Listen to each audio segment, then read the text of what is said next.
नमस्कार विद्यार्थी मित्रांनो, मी समाधान कोकाटे सर पुन्हा एकदा तुमचं समाधान कोकाटे अकॅडमीच्या ऑनलाईन लर्निंग प्लॅटफॉर्मवरती मी तुमचं मनापासून स्वागत करतो आहे। मित्रहो, आजचा व्हिडिओ माझ्या तमाम महाराष्ट्रातील पोलीस बांधवांसाठी आहे की जे माझे पोलीस बांधव आता उद्याची 23-24 ची डिपार्टमेंटल PSI ची मुख्य परीक्षा करत आहेत। महाराष्ट्रातील पोलीस बांधवांचे मला फोन येतात की सर आमच्यासाठी राज्यघटना हा डिसाइडिंग फॅक्टर आहे, त्याच्यावरती आम्हाला काहीतरी उपाय द्या, त्याची तयारी करण्यासाठी आम्हाला थोडा मार्ग सुचवा। त्यासाठीच मित्रांनो हा काय बनवतोय, आजचा आपला काय बनवतोय, व्हिडिओ बनवतोय। बघा, डिपार्टमेंटल मुख्य परीक्षेला राज्यघटनेचं वेटेज किती आहे? राज्यघटनेचे प्रश्न आहेत 15 × 2 2 मार्काला म्हणजे 30 मार्क जवळपास आपले म्हणजे जवळपास 30 मार्काला डिपार्टमेंटल मुख्य परीक्षेला आपली राज्यघटना विचारते। अजून आपले पोलीस बांधव मागणी करतात की सर मानवी हक्काचे सुद्धा टॉपिक द्या, तर मानवी हक्काचे सुद्धा काही टॉपिक जे महत्त्वाचे मला वाटतंय ते सुद्धा सगळं, जसे राष्ट्रीय मानवी हक्क आयोग, राज्य मानवी हक्क आयोग, ते मी घेणार आहे। जवळपास तेही 10 मार्काला आहे। अशा पद्धतीने 35 ते 40 मार्काचा अभ्यासक्रम मी या ठिकाणी कव्हर करून देण्याचा आपल्या बॅच मधून प्रयत्न करणार आहे। तर या व्हिडिओमध्ये मी 3 अँगलने बोलणार आहे मित्रांनो। एक म्हणजे इंडियन कॉन्स्टिट्यूशन हे तुमच्या अभ्यासक्रमाला दिलेल्या शब्दाचं विस्तारित रूप कसं आहे त्याच्याबद्दल बोलणार आहे।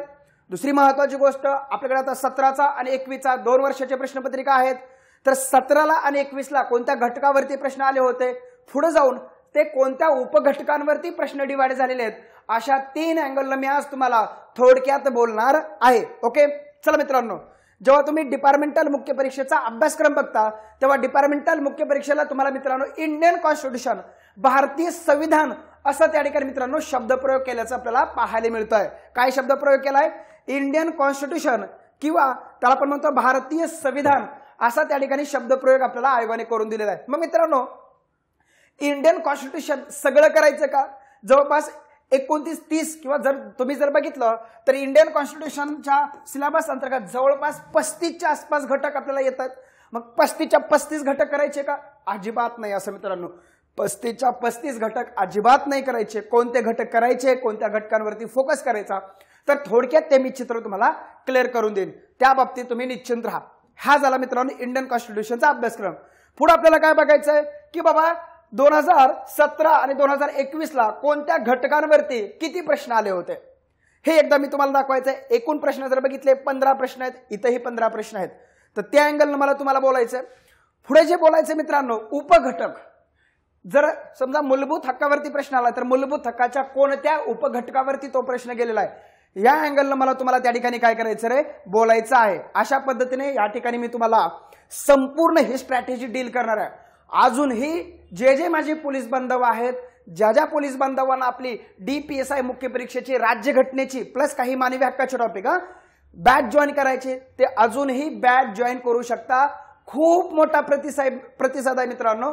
ओके, चला, तुम्हाला डिस्क्रिप्शन मध्ये त्याची लिंक सुद्धा भेटून जाईल। ओके, DPSI मुख्य परीक्षेसाठी आपली स्पेशल राज्यघटनेची बॅच सुरू आहे, एकदम माफक फीज मध्ये ठेवली। ओके, त्या बाबतीत तुम्ही काय निश्चिंत राहा।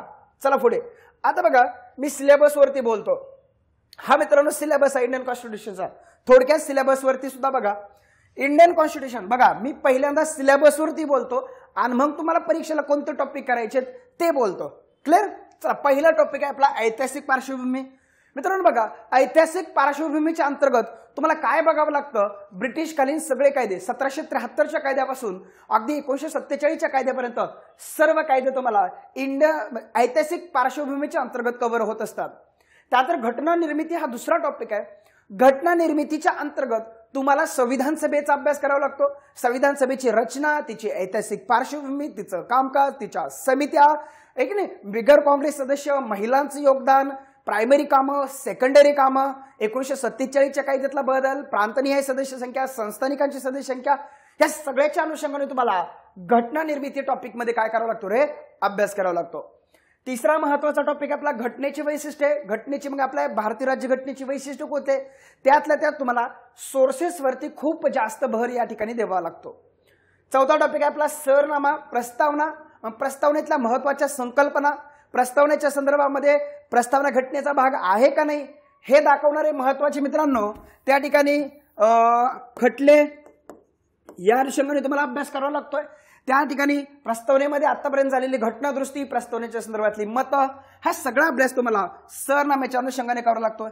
त्यानंतर मित्रांनो तुम्हाला संघराज्य प्रणाली, भारताची संघराज्य प्रणाली, त्याची दुसरी बाजू युनिटरी प्रणाली, एकात्म प्रणाली, संघराज्य घटनेची वैशिष्ट्ये, एकात्म घटनेची वैशिष्ट्ये, ओके, संघराज्य पद्धतीचं क्रिटिकल इव्हॅल्युएशन, हे सगळं तुम्हाला संघराज्य प्रणाली अंतर्गत मी बॅचमध्ये शिकवलेलं आहे. संघ व त्याची राज्यक्षेत्र या टॉपिकमध्ये काय विचारलं जात आहे, कलम 1 ते 4, कलम 1 असेल, कलम 2 असेल, कलम 3 असेल, कलम 4 असेल, त्यातल्या त्यात कलम 3 वरती खूप जास्त भर आहे. त्यानंतर मित्रांनो नवीन राज्यांची निर्मिती, मग 56च्या अगोदरची, 56च्या नंतरची. 56च्या अगोदर तुम्हाला दार कमिशन विचारलं जात आहे, जेव्हीपी कमिटी विचारली जाते. त्यानंतर मित्रांनो फाझल अली आयोग विचारलं जातो, हे 56च्या अगोदरचं. 56च्या नंतर काय मित्रांनो, 56च्या नंतर सगळे फॅक्च्युअल आहे. 1960 ला काय झालं, 61 ला काय झालं, 62 ला काय झालं, 70 ला काय झालं, 71 ला काय झालं, 87 ला काय झालं, हे की नाही. अशा अनुषंगाने तुम्हाला 2020 पर्यंत हे सगळं 56 नंतरचे बदल ही घेऊन यावं लागतात. ते सगळे मी बॅचमध्ये कव्हर केलेले आहेत. हे झालं संघ व त्याच्या राज्यक्षेत्राचं. पुढे मित्रांनो नागरिकत्व, नागरिकत्वाच्या बाबतीमध्ये तुम्हाला सिंगल सिटिझनशिपची संकल्पना काय आहे, कुठल्या भागात आहेत, कुठल्या कलमात आहेत, त्यातल्या त्यात कलम 11 वरती खूप जास्त तुम्हाला फोकस करावा लागतो. मागं तुम्हाला प्रश्न हा कलम 5 वरती आलेला आहे, या ठिकाणी प्रश्न 3 वरती आलेला आहे, कलम 3 वरती आलेला आहे. हे सगळं नागरिकत्व टॉपिकच्या अंतर्गत तुम्हाला विचारलं जातं, हे लक्षात ठेवा.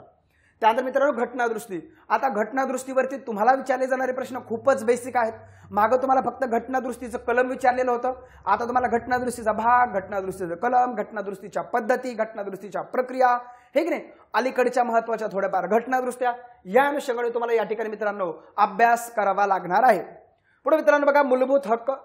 आता बघा मूलभूत हक्काच्या बाबतीत तुम्हाला विचारले गेणारे प्रश्न हे खूपच बेसिक आहेत, खूपच बेसिक आहेत. मूलभूत हक्काच्या बाबतीत तुम्हाला जे विचारले जाणारे प्रश्न आहेत खूप बेसिक आहेत. आतमध्ये आयोग गेलेला नाही. मग मूलभूत हक्काचं कुठल्या देशाकडून घेतलेत, मूलभूत हक्काची कलम काय आहेत, मूलभूत हक्क किती भागामध्ये डिवाइड झालेले आहेत, कोणत्या भागामध्ये कोणती कलम आहेत, आणीबाणीचा मूलभूत हक्कावरती कशा पद्धतीने प्रश्न फरक पडतोय, भाग 3च्या बाहेर कोणते कोणते हक्क आहेत, या अनुषंगाने तुम्ही मूलभूत हक्काचा अभ्यास करून ठेवा. आता बघा मूलभूत हक्कांवरती डिपार्टमेंटल मुख्य परीक्षेला विचारले जाणारे प्रश्न हे कशा अँगलचे आहेत. मूलभूत हक्कावरती जर समजा 5 प्रश्न विचारले तर 2 प्रश्न खटल्यांवरती जातात आणि काही प्रश्न बेसिक वरती विचारले जातात, जे मी तुम्हाला पुढे दाखवून देईन. मार्गदर्शक तत्व, आतापर्यंत तुम्हाला मार्गदर्शक तत्वावरती एकच प्रश्न आलेला आहे, कलम 39 वरती तो हे आलेला आहे. मग महत्वाची कलम वाचून काढा, महत्वाची नव्याने अपडेट झालेली कलम वाचून काढा, घटनादुरुस्त्या मार्गदर्शक तत्वातल्या वाचून काढा, नव्याने समाविष्ट झालेली मार्गदर्शक तत्व वाचून काढा, हे की नाही. मार्गदर्शक तत्वाच्या बाबतीत वेगवेगळ्या लोकांची मतं वाचून काढा, हे सगळं तुम्हाला मार्गदर्शक तत्वांमध्ये वाचून काढायचं आहे. मित्रांनो मूलभूत कर्तव्य, मूलभूत कर्तव्य ही मूळ राज्यघटनेचा भाग नव्हती. मग 42वी घटनादुरुस्ती काय आहे, 86वी घटनादुरुस्ती काय आहे, स्वर्णसिंग कमिटी काय आहे, कोणत्या सरकारच्या काळामध्ये मूलभूत कर्तव्य आली, का आली, कोणती यादी आहे, हे सगळं तुम्ही मूलभूत कर्तव्यामध्ये काय करणार आहे वाचणं अपेक्षित आहे. याला मित्रांनो मी भाग 1 असं आपल्या नोट्समध्ये हे बोललेलो आहे आणि भाग 1 हे आपल्या बॅचमध्येही बोललेलो आहे. हा आपला भाग 1. इथून तुम्हाला खूप जास्त प्रश्न विचारले जात आहेत. आतापर्यंत ह्या 11 टॉपिक मधले तुम्हाला विचारले गेलेले प्रश्न जे आहेत ना, तुम्हाला विचारले गेलेले प्रश्न हे संघ व राज्य क्षेत्रावरती आहेत. तुम्हाला विचारले जाणारे प्रश्न हे नागरिकत्वावरती एक आलेला आहे. तुम्हाला विचारला गेलेला प्रश्न हा घटनादुरुस्तीवरती आहे. तुम्हाला विचारला गेलेला प्रश्न हा मूलभूत हक्कावरती, खूप जास्त प्रश्न हे मूलभूत हक्कावरती आहे. खूप जास्त प्रश्न तुम्हाला दाखवतो, मूलभूत हक्कावरचे प्रश्न तुम्हाला दाखवतोय. हे बघा मूलभूत हक्काच्या बाबतीत बघा इथं 2017ला 5 प्रश्न होते, त्यानंतर 4 प्रश्न आहेत. तुम्हाला सांगतो मित्रांनो हे जे खटल्यांवरचे प्रश्न आहेत 2021ला 3 प्रश्न, 17ला 1 प्रश्न, हे सुद्धा खटल्यावरचे प्रश्न हे मूलभूत हक्कावरचेच आहेत. फक्त मूलभूत हक्काच्या इम्प्लिमेंटेशनचे खटले आहेत. म्हणजे 4 आणि 3 7, 5 आणि 1 6, म्हणजे इथं 7 प्रश्न, इथं 6 प्रश्न. मित्र हो तुम्हाला कशावरती विचार गेलेत, एकट्या मूलभूत हक्कावरती. तर बघा 4 आणि 3 7 प्रश्न हे एकट्या 15 पैकी 7 प्रश्न हे एकट्या कशावरती आहेत मित्रांनो, मूलभूत हक्क टॉपिक वरती आहेत. जवळपास 45 ते 40 ते 45% वेटेज हे एकट्या मूलभूत हक्क टॉपिक वर दिलेत. मी आपल्या बॅच मध्ये हा मूलभूत हक्क टॉपिक खूप व्यवस्थित पद्धतीने घेतलाय, तुम्ही काळजी करू नका, त्याच्या बाहेर प्रश्न जाणार नाही. तर अशा पद्धतीने मूलभूत हक्क टॉपिक सुद्धा महत्वाचा आहे. मार्गदर्शक तत्वावरती तुम्हाला आतापर्यंत 1 प्रश्न आलेला आहे. मूलभूत कर्तव्यावरती आतापर्यंत तुम्हाला सलग 2ही वर्षी प्रश्न त्या ठिकाणी विचारले गेलेले आहेत. हा झाला मित्रांनो कोर त्या ठिकाणी अभ्यासक्रम. त्यानंतर पुढे मित्रांनो जो तुम्हाला अभ्यासक्रम करावा लागणार आहे तो एक्झिक्युटिव्ह म्हणतो आपण, केंद्राचं कार्यकारी मंडळ आणि राज्याचं कार्यकारी मंडळ.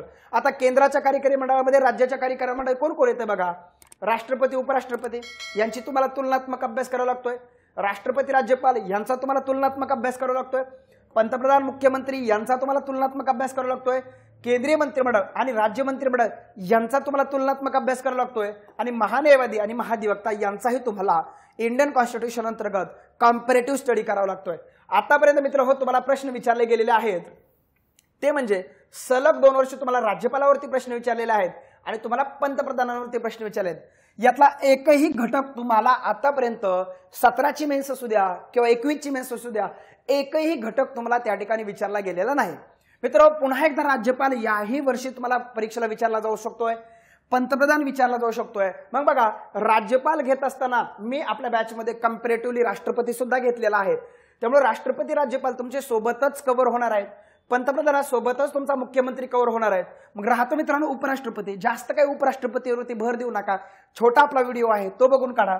त्यानंतर केंद्रीय मंत्रिमंडळ आणि राज्य मंत्रिमंडळ याच्यावरती एक छोटाच व्हिडिओ आहे तो बघून काढा, महान्यायवादी महाधिवक्ता याच्यावरती छोटाच व्हिडिओ आहे तो बघून काढा। आता इथं मित्रांनो बघा, कलमांवरती खूप जास्त भर द्या, राज्यपालाची बेसिक माहिती विचारली जाते, पंतप्रधान किंवा केंद्रीय मंत्रिमंडळ राज्य मंत्रिमंडळ यांची कलम इथं लक्षामध्ये, इथं 74-75 कलम असेल किंवा इकडे 163-164 कलम असेल। हे बघा इकडे 74-75 ही पंतप्रधान आणि केंद्रीय मंत्रिमंडळाची कलम आहेत, ही मुख्यमंत्री आणि राज्य मंत्रिमंडळाची कलम आहेत, ही लक्षात ठेवा। त्यानंतर 75च्या पुढे महान्यायवादी येतो, 76 मध्ये कलम 76 मध्ये, 164च्या पुढे 165 मध्ये महाधिवक्ता येतो। त्याच्यामुळे 74, 75 आणि 76 हे महान्यायवाद्याचं कलम, 163, 164 हे कोणाचे मित्रांनो 165 महाधिवक्त्याचं कलम। मग ही एक कलम जरा लक्षात ठेवा, इथं विचारले गेणारे प्रश्न हे जास्तीत जास्त कलमांना टार्गेट करून येत आहेत, तसेच यांच्यातल्या बेसिक संकल्पना विचारल्या जात आहेत। त्याच्यामुळे या अनुषंगाने अभ्यास करा। मी तुलनात्मक नोट्स दिलेत, मी तुलनात्मक लेक्चर्स दिलेत, तेवढीच आपल्या बॅच मधली कव्हर करा, तुम्हाला त्याच्या बाहेर काहीही करायची गरज नाही।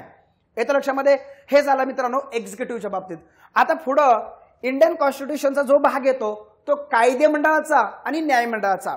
आता कायदेमंडळ केंद्रीय कायदेमंडळ असेल, राज्याचं कायदेमंडळ असेल, न्यायमंडळामध्ये सुप्रीम कोर्ट असेल, हायकोर्ट असेल आणि दुय्यम न्यायव्यवस्था असेल, या अनुषंगाने इथं प्रश्न विचारले जातात। बघा, केंद्राचं कायदेमंडळ संसद आहे, राज्याचं कायदेमंडळ राज्याचं विधिमंडळ आहे, त्यानंतर संसदीय समिती आहेत, कॅबिनेट समिती आहेत, त्यानंतर मित्रांनो संसदीय प्रणाली आहे, त्यानंतर कुठली दुसरी पद्धती आहे अध्यक्षीय प्रणाली आहे, त्यानंतर सर्वोच्च न्यायालय उच्च न्यायालय यांचा तुलनात्मक अभ्यास आहे, दुय्यम न्यायव्यवस्था आहे। मग दुय्यम न्यायव्यवस्थेवरती अगदी तुम्हाला लघुवाद न्यायालय, ग्राम न्यायालय, कौटुंबिक न्यायालय, लोक अदालत हे की नाही, कायमस्वरूपी लोक अदालत, ग्राम न्यायालय हे सगळं तुम्हाला दुय्यम न्यायव्यवस्थेच्या अंतर्गत अभ्यास लागतंय। त्यानंतर न्यायव्यवस्थेच्या दृष्टिकोनातून 3 संकल्पना, न्यायिक पुनर्विलोकन, न्यायिक सक्रियता, जनहित याचिका। मित्रांनो हे सगळंच करायचंय का, तर सगळंच अजिबात करायचं नाहीये। लक्षात ठेवा, तुम्हाला विचारला गेलेला प्रश्न, आतापर्यंत तुम्हाला विचारला गेलेला प्रश्न एकच प्रश्न राज्य विधिमंडळाचा आहे। राज्य विधिमंडळ सदस्यांच्या ज्या काही पात्रता आहेत, तर त्या पात्रता आतापर्यंत तुम्हाला एकदा त्या ठिकाणी विचारल्या गेलेल्या आहेत, पात्रता विचारल्या गेलेल्या आहेत। राज्य विधिमंडळ सदस्यांच्या ज्या काही पात्रता आहेत त्या पात्रतेवरती आतापर्यंत तुम्हाला एक प्रश्न 2 वर्षामध्ये आलेला आहे। त्यानंतर मित्रांनो तुम्हाला सर्वोच्च न्यायालय, उच्च न्यायालय आणि दुय्यम न्यायव्यवस्था या अनुषंगाने प्रश्न आलेले आहेत। सलग 2 वर्ष तुम्हाला न्याय व्यवस्थेच्या अंतर्गत प्रश्न विचारले गेलेले आहेत, त्याच्यामुळे तुम्हाला न्याय व्यवस्था ही चांगला फोकस करून करायचा आहे। सलग 2 वर्ष तुम्हाला न्याय व्यवस्थेवरती प्रश्न आहेत। मग न्याय व्यवस्थेवरती आलेला प्रश्न हे कुठं आलेले आहेत हे मी तुम्हाला दाखवतो आणि त्या अनुषंगाने न्याय व्यवस्थेची लेक्चर्स करा मित्रांनो। त्यानंतर न्यायिक पुनर्विलोकन, न्यायिक सक्रियता, जनहित याचिका ह्याच्यावरती तुम्हाला 2 वर्षामध्ये प्रश्न आलेले नाहीत, पुढेही मला शक्यता वाटत नाही, त्यामुळे याला थोडं कमी महत्त्व देण्याचा काय करा रे प्रयत्न करा। त्यानंतर पुढे जर तुम्ही बघितलं मित्रांनो, केंद्र राज्य संबंध, आंतरराज्य संबंध, आणीबाणी, केंद्रशासित प्रदेश, राजभाषा हे जे टॉपिक आहेत या टॉपिकवरती 2ही वर्षी एकही प्रश्न नाहीये, एकही प्रश्न विचारला गेलेला नाहीये। त्याच्यामुळे ही लेक्चर्स करत असताना यांच्यावरती थोडा कमी भर द्या। केंद्राच्या संबंधामध्ये फक्त कशा पद्धतीने आहेत, मग केंद्राचे कायदेविषयक संबंध कसे आहेत, कार्यकारी म्हणजेच त्याला आपण प्रशासकीय म्हणतो, वित्तीय संबंध कसे आहेत, त्यातल्या महत्त्वाच्या बाबी रॅपिडमध्ये लेक्चरमध्ये बघून घ्या। आंतरराज्य संबंधामध्ये मग कशा पद्धतीने लवाद आहेत, कशा पद्धतीने आंतरराज्यीय परिषदा आहे, कशा पद्धतीने विभागीय परिषदा काम करतात, त्या अनुषंगाने थोडं इथं बघून ठेवा। आणीबाणीमध्ये मग राष्ट्रपती राजवट असेल, राष्ट्रीय आणीबाणी असेल, वित्तीय आणीबाणी असेल, या थोडक्यात बाबी बघून घ्या। फक्त लेक्चरवरती डिपेंड राहिला तरी चालू शकतं। केंद्रशासित प्रदेशावरती एकही प्रश्न आहेत, मग दिल्लीच्या अनुषंगाने, जम्मू काश्मीरच्या अनुषंगाने थोड्या तरतुदी त्या ठिकाणी बघून घ्या मित्रांनो. राजभाषेवरती एकही प्रश्न आहेत, मग राजभाषेची जी काही 4 प्रकरण आहेत त्यातली महत्वाची कलम आहेत. 8वं परिशिष्ट असेल तेवढंच मित्रांनो बघून ठेवा, जास्त काही तर अजिबात करायची गरज नाहीये. हे जे 5 चॅप्टर 1 2 3 4 5 हे जे 5 चॅप्टर आहेत, या 5 चॅप्टरवरती 2 वर्षात एकही प्रश्न आलेला नाही. तुमचे प्रश्न हे इथून पलीकडे आहेत. ओके, त्याच्यामुळं तुम्हाला या ठिकाणी भर देत असताना खूप जास्त भर पण द्यायची गरज नाहीये.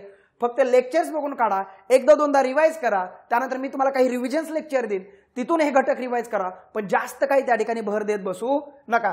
त्यानंतर मित्रांनो काही राज्यांसाठी विशेष तरतुदी द्या. 371 अंतर्गत 11 राज्यांसाठी वेगवेगळ्या विशेष तरतुदी देण्यात आलेल्या आहेत. त्यातली तुम्हाला 2021ला नागालँडच्या बाबतीत असणारं कलम 371A विचारलं. 2021ला नागालँड राज्यासाठी विशेष तरतूद कोणत्या कलमामध्ये आहे ते विचारलं. 371A कलम विचारलं. हे मित्रांनो राज्यपाला अंतर्गतच कव्हर केलेलं आहे. जर पुढेही प्रश्न विचारला तर त्याच्यावरती मी व्यवस्थित पद्धतीने 11 राज्य, त्यांची कलम, त्यांच्या घटनादृष्ट्या सगळं मी त्या ठिकाणी कव्हर केलेलं आहे. त्या बाबतीमध्ये तुम्ही मित्रांनो निश्चित राहा.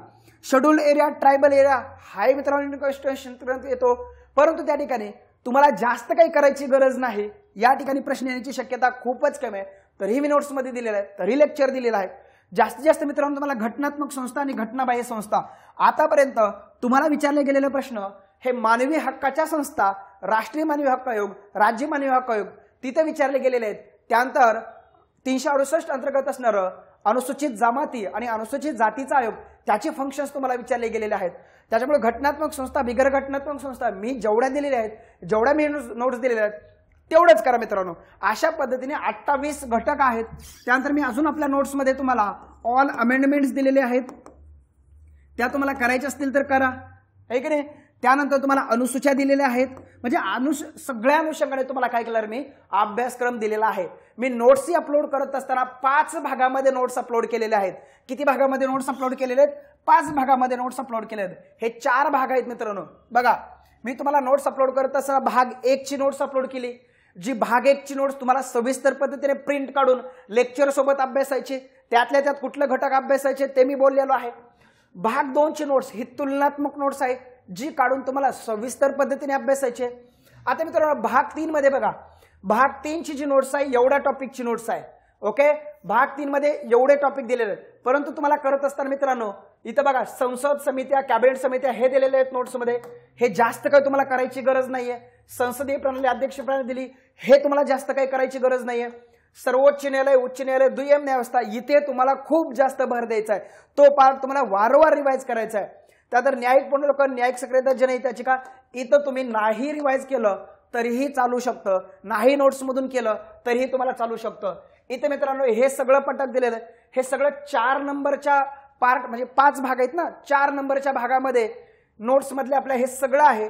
आणि 5 नंबरच्या भागामध्ये ऑल घटनादृष्ट्या, सर्व अनुसूच्या इथं लक्षामध्ये, आणि सर्व घटनात्मक बिगर घटनात्मक आयोग दिलेले आहेत. त्यातले सिलेक्टेड टॉपिक अशा पद्धतीने करून ठेवा. तुम्हाला पुस्तक वाचायची गरज ठेवलेली नाही. हे झालं मित्रांनो इंडियन कॉन्स्टिट्यूशन अंतर्गत विचारल्या गेलेल्या अभ्यासक्रमाच्या बाबतीत कुठले टॉपिक कसे करायचे. पुढे अजून एखादा व्हिडिओ बनवेल, त्या टॉपिक मध्ये नेमकं काय वाचायचंय याचा भाग 2 नावाचा मी काय केलेलं आहे व्हिडिओ बनवून काढेन.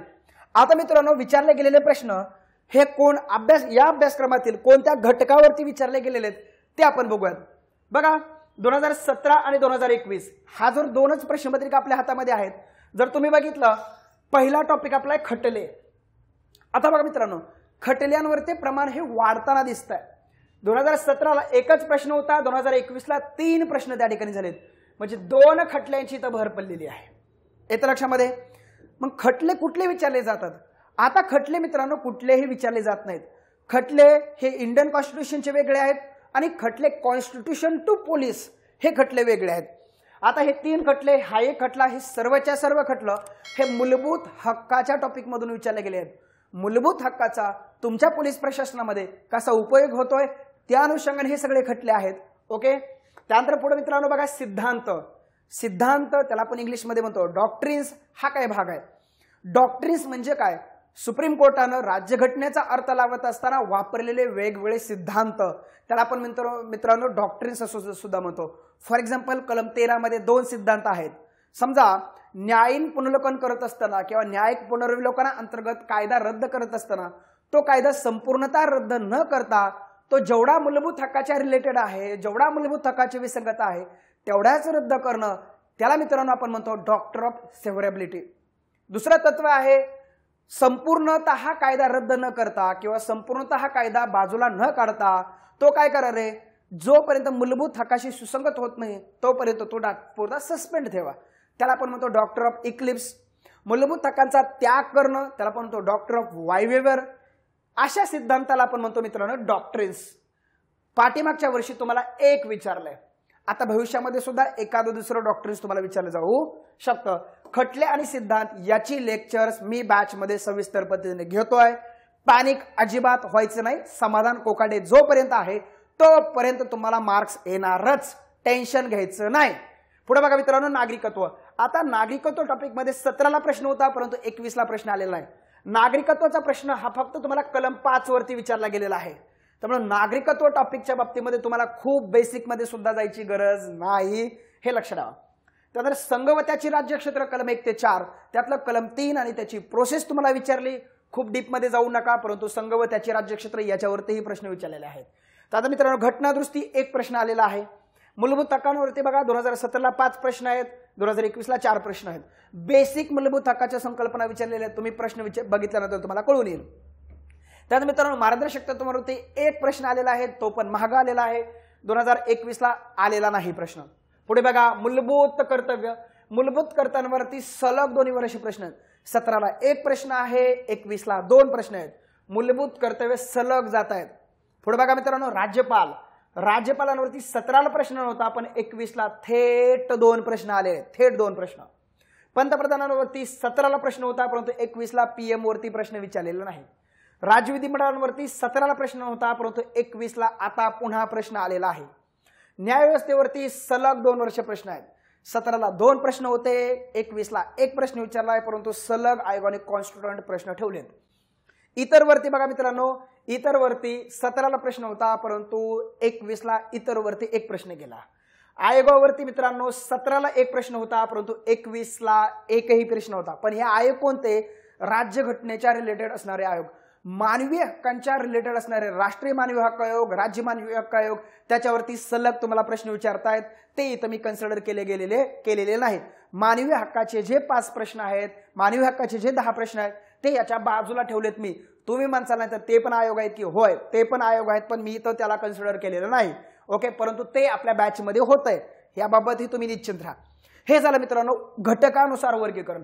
आता तुम्हाला अजून मायक्रो लेवलला जाण्यासाठी मी उपघटकानुसार सुद्धा नियोजन मांडलेलं आहे. बघा पुढे हे झालं उपघटकानुसारचं नियोजन. बघा मित्रांनो मी म्हणलं तुम्हाला 2021ला 3 खटले विचारले, 2017ला 1 खटला विचारला. पण हे खटले नेमके कुठल्या टॉपिक मधून आलेत? तर मी तुम्हाला सांगितलं की हा एक खटला आणि हे 3 खटले, तिन्हीच्या तिन्ही खटले हे मूलभूत हक्क टॉपिक मधून आलेले आहेत. बघा मित्रांनो जम्पी शर्मा विरुद्ध सतीश चंद्र हा खटला तुम्हाला भारतीय राज्यघटनेच्या 20 सबक्लॉज 3च्या अंतर्गत विचारला गेलेला होता. त्यानंतर सुनील बत्रा विरुद्ध दिल्ली प्रशासन हा हेबियस कॉर्पसच्या संदर्भामध्ये खटला होता मित्रांनो. तोही तुम्हाला कलम 32 हेबियस कॉर्पसच्या अनुषंगाने, रेटच्या अनुषंगाने तो खटला विचारला होता. अजून एक खटला होता मित्रांनो बघा, त्या खटल्याचं नाव होतं की जीविताच्या हक्कात उपजीविकेच्या हक्कांचा समावेश होतो असा सुप्रीम कोर्टानं निष्कर्ष कुठल्या खटल्यात काढला? तर ओल्गा टेलिस नावाचा खटला होता. तोही मित्रांनो राईट टू लाईफ कलम 21 अंतर्गतच खटला होता.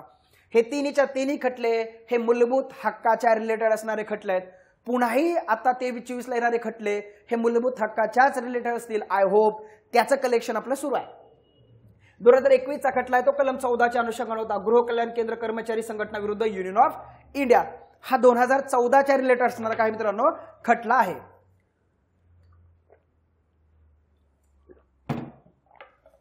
त्यानंतर मित्रांनो बघा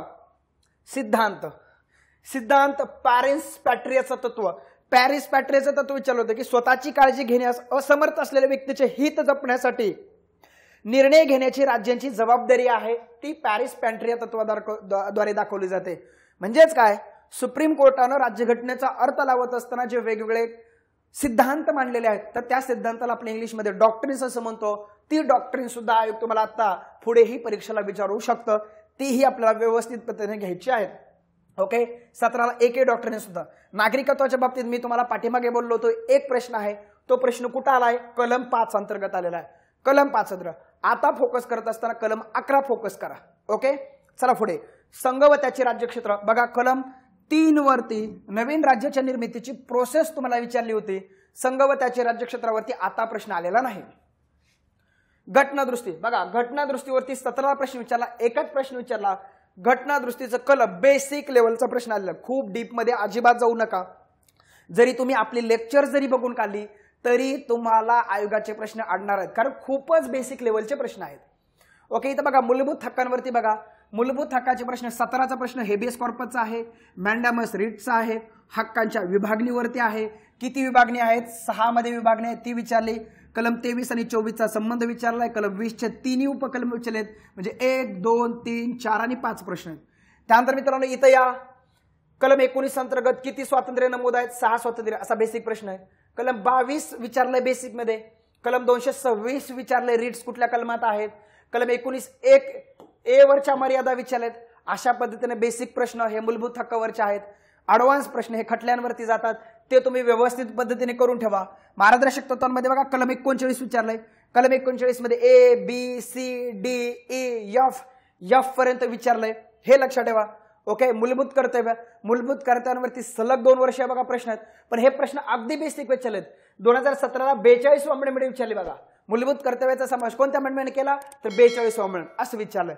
त्यानंतर पुढे विचारलं मित्रांनो 51(1) हे जे 11वं मूलभूत कर्तव्य आहे ते कोणत्या वर्षी टाकलं, तर त्याचं साल विचारलं 2002. त्यानंतर विचारलं मित्रांनो हे 11वं कर्तव्य कोणत्या घटनादुरुस्तीने टाकलं, तर 86वी घटनादुरुस्ती. म्हणजे 86व्या घटनादुरुस्तीवरतीच दोन्ही प्रश्न त्या ठिकाणी तुम्हाला विचारले आणि अगदी बेसिक असे एकदम बेसिक लेवलचे प्रश्न तुम्हाला जाणार आहेत मित्रांनो. बघा, राज्यपालावरती 17ला प्रश्न होता, पण 21ला थेट 2 प्रश्न आले. कुठे आले होते थेट 2 प्रश्न, राज्यपालाच्या विशेष जबाबदाऱ्या 371 मध्ये नमूद केल्यात, तिथं प्रश्न आलेले आहेत. त्यानंतर राज्यपालाच्या बाबतीत मल्टिपल चॉईस क्वेश्चन आला होता, त्याच्यामध्ये वय, राजीनामा, त्याचे विशेष अधिकार आहे की नाही, त्याचे विशेष अधिकार आर्टिकल 361 मध्ये दिलेत राष्ट्रपतींसोबत. तर त्या अनुषंगाने तुम्हाला प्रश्न गेलेला होता. बेसिक प्रश्न होता. बेसिक म्हणजे हा प्रश्न किचकट होता, तसा माहितीच्या आधारे होता, तुम्हाला नॉलेजच चेक करणारा होता, परंतु प्रश्न गेले थेट 2. ओके, त्यानंतर पीएमच्या बाबतीमध्ये बघा 78 अंतर्गत पीएमची असणारी राष्ट्रपती संदर्भात 3 कर्तव्य तुम्हाला त्या ठिकाणी विचारली. एकच प्रश्न आतापर्यंत पीएम वरती आलेला आहे. राज्य विधिमंडळामध्ये तुम्हाला 17ला प्रश्न होता, परंतु 21ला एक प्रश्न आलाय, अपात्रता, राज्य विधिमंडळ सदस्यांच्या पात्रता, कलम 173 मध्ये नमूद. मग उद्या तुम्हाला प्रश्न विचारताना विधानसभा सभापतीची सगळी कलमं विचारली जाऊ शकतात, विधानसभा सभापतींचे अधिकार विचारले जाऊ शकतात, विधानसभा सभापतीचे निपक्षपातीपणे विचारले जाऊ शकतात. अशा अनुषंगाने उद्या सुद्धा प्रश्न बनवू शकतात, हे तुम्हाला या ठिकाणी लक्षात ठेवायचं आहे. ओके, त्या ठिकाणी मित्रांनो न्यायव्यवस्था बघा, सलग 2 न्यायव्यवस्थेच्या अनुषंगाने प्रश्न गेलेत. इथं बघा 17ला उच्च न्यायालयाच्या न्यायाधीशांच्या पात्रता, कार्यकाळ किंवा सर्वोच्च न्यायालयाचा अधिकार क्षेत्र असे 2 प्रश्न गेले होते. पण 21ला एकच प्रश्न विचारला कलम 227 वरती की उच्च न्यायालय जेव्हा दुय्यम न्यायव्यवस्थेवरती कंट्रोल राखतं, कोणत्या कलमाने राखतं, तर 227 कलमाने राखतं. ते कलम फॅक्च्युअल मध्ये विचारलं होतं. तर अशा पद्धतीने न्यायव्यवस्थेवरती सलग 2 प्रश्न आहेत. न्यायव्यवस्था टॉपिक चांगला करून ठेवा मित्रांनो. त्यानंतर इतर मध्ये हे भाष्य विचारलं होतं. आयवर जेनिंग्स यांनी संविधानाच्या संदर्भात जे काही भाष्य विचारलं होतं ते भाष्य दिलं होतं. ओके, हे लक्षात ठेवा. आयोगावरती 2017ला एक प्रश्न आला होता, एक नाही 338 अंतर्गत असणारा अनुसूचित जाती जमातीच्या आयोगाचे फंक्शन्स विचारली होती. परंतु मित्रांनो आता आयोग करत असताना तुम्हाला मानवी हक्काचे पण आयोग आपण घेणार आहेत, तेही तुम्हाला करावे लागणार आहे. ते इथं मी नमूद केले नाहीत, परंतु त्याच्यावरती मानवी हक्क अंतर्गत जे तुम्हाला 5 प्रश्न विचारले गेले तिथं तुम्हाला ते प्रश्न येतात. ओके, ते तिकडे आपण बघू. प्रश्न संख्या बघा, जर तुम्ही प्रश्न संख्या बघितली तर एकूण प्रश्न संख्या 15 आहे, इथे 15 आहे. परंतु बघा मित्रांनो 15 पैकी 4 प्रश्न हे प्रचंड अवघड होते मागच्या वर्षी. 4 प्रश्न, 11 प्रश्न हे तुम्हाला खूप बेसिक लेवलचे होते. किमान 11 प्रश्न तर तुम्हाला त्या ठिकाणी येणं अपेक्षित होतं. हे 4 प्रश्न हाताला लागण्यासारखे नव्हते. इथे मित्रांनो बघा 15 पैकी 2 ते 3 प्रश्न हाताला लागण्यासारखे नव्हते, पण तुम्हाला इथेही 12+ प्रश्न हे खूपच बेसिक लेवलला होते. ते बेसिक राज्यघटनेमधून कव्हर व्हायला पाहिजे. आता मित्रांनो माझा जो भर आहे, हे जर 4 हे जे हाताला न लागणारे प्रश्न, याच्यामध्ये 3 खटले विचारलेत आणि याच्यामध्ये 1 सिद्धांत विचारलाय. हे जर प्रश्न संख्या वाढली तर पुन्हा 23-24 ला पेपरची काठीण्य पातळी वाढू शकते आणि माझ्या कित्येक पोलीस बांधवांचं स्वप्न पुन्हा भंग पावू शकतं. त्याच्यामुळं मी जे बॅचमध्ये भर आहे, माझा बॅचमधला भर आहे या खटल्यांवरती, या सिद्धांतावरती, मूलभूत हक्क टॉपिकवरती. कारण किमान 50% प्रश्न हे तिथंच सेंट्रलाइज होतात. माझ्या पोलीस बांधवाला मला मार्क्स तिथंच मिळवून द्यायचे आहेत. किमान तुम्हाला मॅक्सिमम 15 पैकी मॅक्सिमम मार्कापर्यंत तुम्हाला मी पोहोचवून देण्याची जबाबदारी मी माझ्या हातात घेतलेली आहे. मी त्याची जबाबदारी घेतलेली आहे. माझ्या पोलीस बांधवांनी तिथं निश्चिंत राहायचं आहे. अशा पद्धतीने मित्रांनो प्रश्न विचारले जात आहेत. पुढं जो मी तुम्हाला टॉपिक घेईन तो पुढं घटक, आता पुढचे जे काही घटक आहेत त्या घटकामधले उपघटकांवरती कुठे फोकस करायचा आहे त्याचं माझं पुढचं एक 20-25 मिनिटाचं लेक्चर येईल. ते एक नंतर बघून ठेवा, याचा ऍडव्हान्स भाग. ओके, याचा एक ऍडव्हान्स भाग त्या ठिकाणी मी घेऊन ठेवीन. आता मित्रांनो आपण फक्त अभ्यासक्रम बघितलाय. अभ्यासक्रमामध्ये कुठले घटक येतात, अभ्यासक्रमामध्ये कुठल्या घटकांवरती प्रश्न विचारले गेले आहेत, आणि तिसरं कुठल्या घटकातल्या कुठल्या उपघटकांवरती प्रश्न गेलेले आहेत. या 3 अंगानं मी तुम्हाला एक अर्ध्या तासाचं आपलं हे लेक्चर झालेलं असेल. पुढे जे मी लेक्चर घेईल ते हे जे अभ्यासक्रम आहे या अभ्यासक्रमामधले जे काही घटक आहेत, अभ्यासक्रमामधले जे घटक, आता घटक घेतले मी, प्रश्न आलेले. आता पुढे जे मी घेईल अभ्यासक्रमातले घटक आणि त्या घटकातले उपघटक आणि तुम्हाला नेमका कुठं फोकस करायचा आहे याचा मी सेपरेट व्हिडिओ घेईल. परंतु मित्रांनो तुमच्या तयारीसाठी सध्या अभ्यासक्रम महत्त्वाचा होता, अभ्यासक्रमातले घटक महत्त्वाचे होते, कुठल्या घटकावर प्रश्न आलाय ते महत्त्वाचं होतं, कुठल्या उपघटकावर प्रश्न आलाय ते महत्त्वाचं होतं, आणि त्याच्या अनुषंगाने तुम्हाला एक स्ट्रॅटेजी बनवायला सोपं जावं म्हणून हा छोटा व्हिडिओ घेण्याचा माझा अट्टास होता. तर तो मी घेतलेला आहे. अजूनही माझ्या पोलीस बांधवांची कुणाची बॅच घेऊन राहिलेली असेल तर आपली बॅच घेऊन टाका. हजारो पोलीस बांधव माझ्यावरती विश्वास ठेवून आहेत. त्यांचं स्वप्न, त्यांचा विश्वास मी तुटू देणार नाही. ही समाधान कोकाटेची गॅरंटी आहे. लक्षात ठेवा मित्रांनो. ओके, भेटूयात मित्रांनो पुन्हा आपल्या पुढच्या व्हिडिओमध्ये. तोपर्यंत माझ्या पोलीस बांधवांनो तुम्हाला तयारीसाठी माझ्याकडून ऑल द बेस्ट. खूप खूप शुभेच्छा आहेत. जर तुम्हाला काय असं वाटतंय, राज्यघटनेच्या बाबतीत एखादा डाऊट्स वाटतोय, मी माझा पर्सनल नंबर तुम्हाला देतोय. हा नंबर ऑफिसचा आहे, 95 11 65 28 56. हा आपला ऑफिसचा नंबर आहे. माझा पर्सनल नंबर देतोय 86 00 96 07 38. फक्त मेसेज करा मित्रांनो, कारण दिवसभर प्रचंड फोन येत असतात. फक्त मेसेज करा, हाय, तुमचं नाव, DPSI हे की नाही असं काहीतरी, आणि तुमचा जिल्हा कुठे तुम्ही पोलीस म्हणून कार्यरत आहे तेवढं मला मेसेजमध्ये टाका.